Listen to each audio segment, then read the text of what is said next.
The next evening, as planned, we all arrived at the mall separately. I met up with Cassie at the food court. "Hi, what a huge surprise to see you here," I said. "Uh-huh." We did a little act for any curious controller who might be watching, pretending to be surprised to see each other. I looked at my watch. Perfect. We have 15 minutes to wander slowly towards the gap. "I saw Jake and Axe down playing video games," Cassie said. "Poor Jake. You know how unpredictable Axe is when he's in human morph. While I was watching, he tried to eat a stray cigarette butt off the floor." Andalites have no mouths and no sense of taste. So whenever Axe played human, he found the sense of taste extremely exciting. He would try to eat everything around him. I laughed at the image of Axe chewing on a cigarette butt. I was surprised I could laugh. This was not a mission I was looking forward to. We arrived at the store. "Marco says this is in the last dressing room," I reminded Cassie, "and we have to assume the people who work here in the store are all controllers."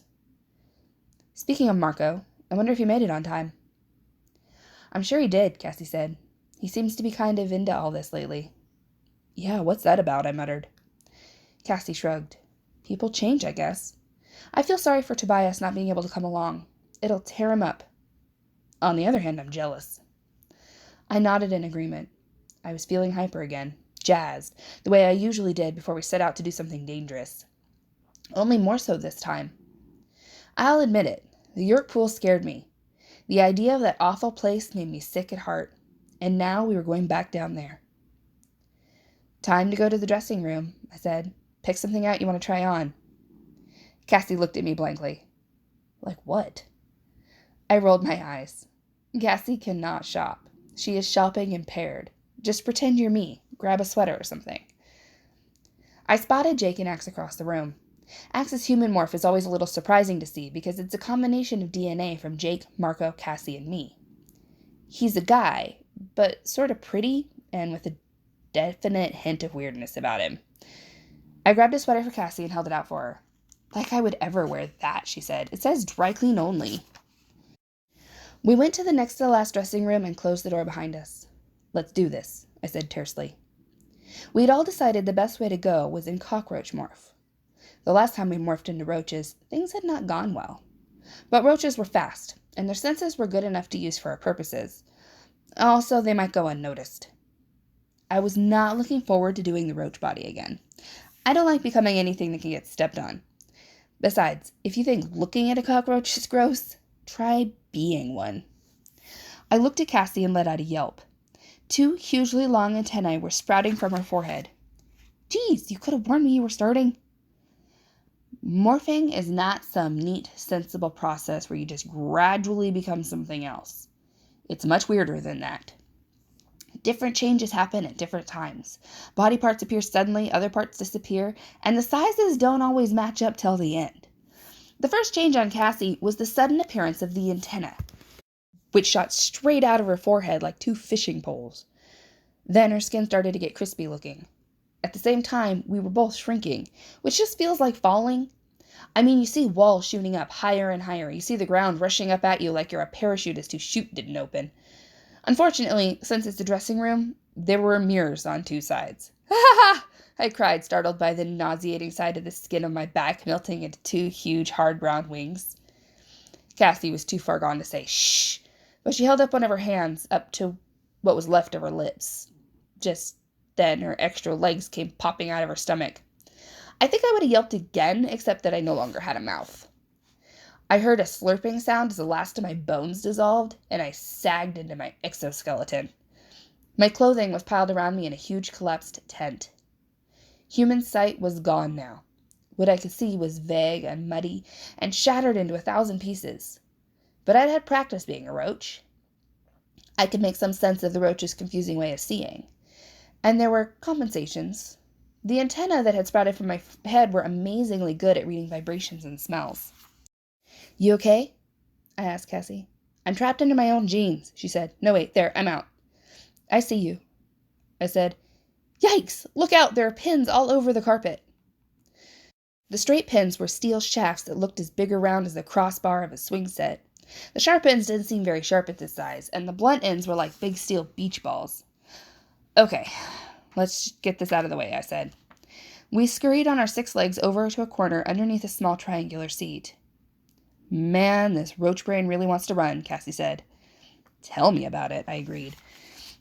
When you first morph into an animal, it's almost always a struggle to adjust to its particular instincts. We had morphed roaches before, so we were prepared, but the first time I'd become a roach, it was all I could do to control the panic. Even now, the roach's jumpy instincts were barely under control. Run, it said. Run!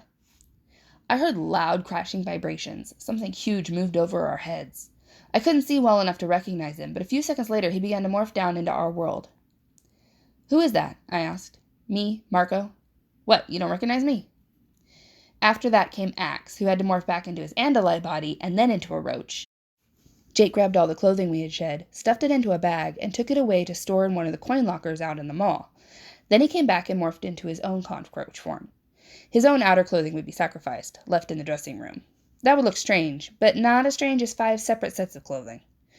Okay, boys, girls, and bugs, Marco said. This has taken about 15 minutes, which means we already down to an hour and 45 minutes in morph. And this is not a morph I want to be stuck in. Amen, let's move out, Jake said. We scampered like a very tiny, very gross army beneath the divider that separated us from the next dressing room.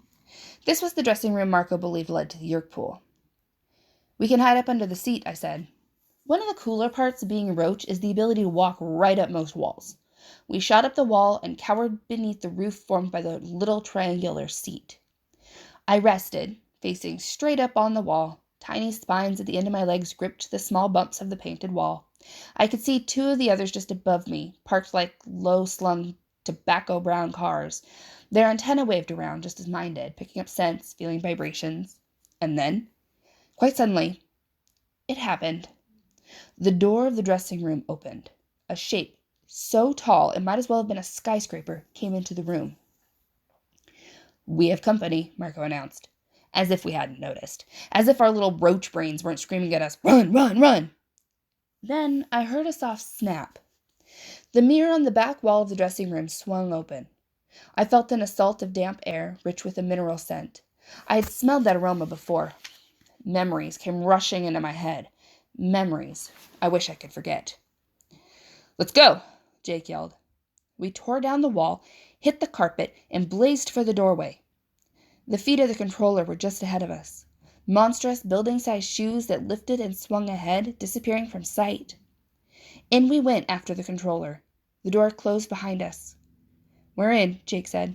Oh, goody, Marco replied. Down into the yerk pool, the very last place I ever wanted to go again. The first time we went into the yerk pool complex, we had taken an incredibly long stairway.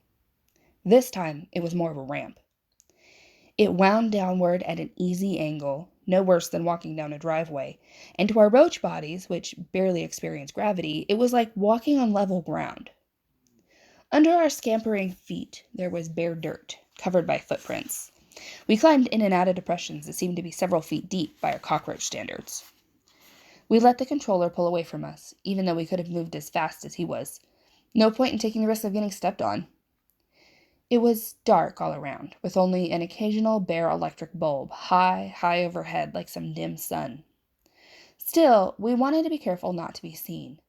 My antennae were tuned in for any vibration that might be another controller on the path. Down we went, curving and twisting between rock walls. Axe, how are we doing on time? Jake asked. Axe has the ability to keep perfect track of time, even without a watch. It's a very useful talent. 28 of your minutes have passed since Cassie and Rachel entered Morph. You know, Axe, they're your minutes now, too, Marco said, just to make conversation. I mean, we're all here together on good old Earth, where we only have one type of minute. We had 2 hours total in any morph. At 2 hours and 1 minute, we would be stuck, like Tobias. And this was one time I actually agreed with Marco. I was not interested in being a roach forever. Stairs up ahead, Cassie reported. Over, down, 75 steps. At last we sensed that the walls were no longer hemming us in. The path had emerged into the cavern itself. Our roach eyes could not see it, but I remembered the first time I'd looked down on the yerk pool. It was a vast underground cavern, larger than one of those big sports domes. The stairways and paths emerged from all sides, right about where the upper tier of seats would have been in a sports. In the center of the area was the pool itself, a sludgy, muddy-looking lake that seemed to seethe with the mass of yerk slugs in it. But that was not the worst of it. 2 piers were built out over the lake.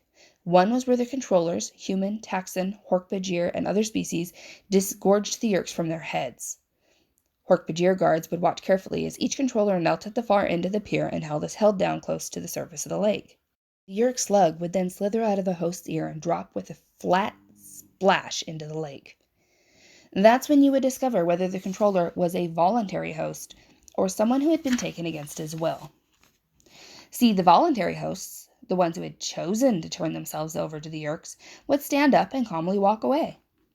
The involuntary hosts would realize that they were temporarily free of the evil alien in their heads, that they once more had control over their own minds and bodies.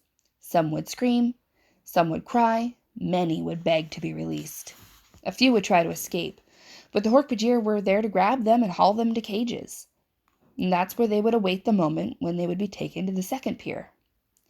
The second pier was a place where the yerks, now strong from their swim in the pool and full of the nutrition of chondrona rays, would slither back inside their hosts.